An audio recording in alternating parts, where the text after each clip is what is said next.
Perkenalkan, nama saya Surya Sudrajat. Di sini saya akan menjelaskan tentang K3 di bidang kebakaran.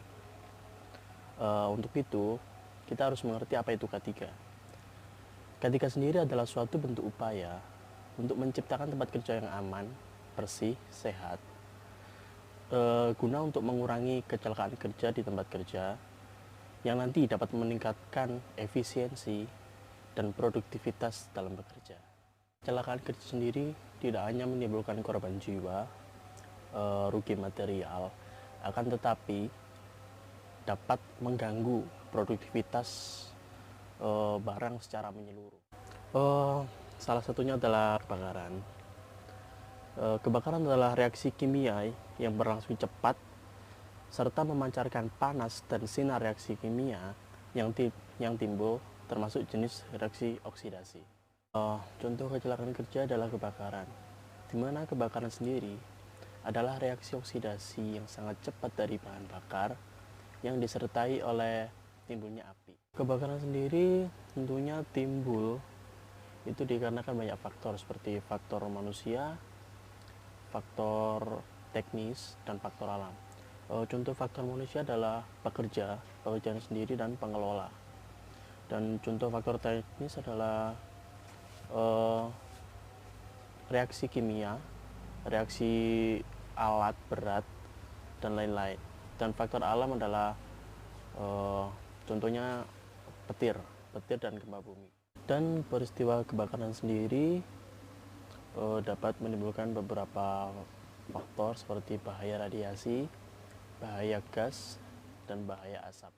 Untuk faktor-faktor penyebab kebakaran, di sini saya mendapatkan survei bahwa penyebab kebakaran terbesar di suatu industri itu datang dari manusianya sendiri, yaitu merokok. Merokok 20% kebakaran di industri terjadi karena merokok.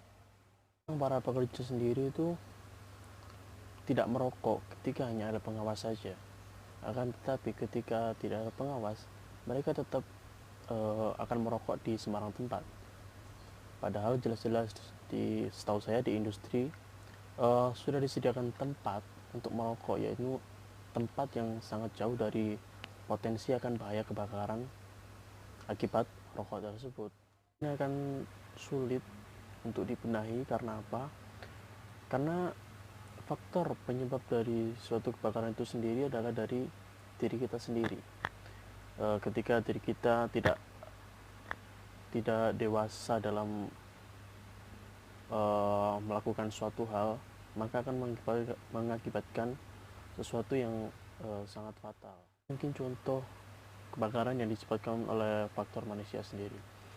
Dan sekarang saya akan membahas faktor teknis seperti reaksi mesin, reaksi proses mesin, dan reaksi kimia. Tentu pekerja akan dituntut mengetahui keadaan sekitar, maksudnya keadaan bahaya sekitar, dan mengetahui apa langkah yang akan terjadi ketika ada bahaya di sekitarnya.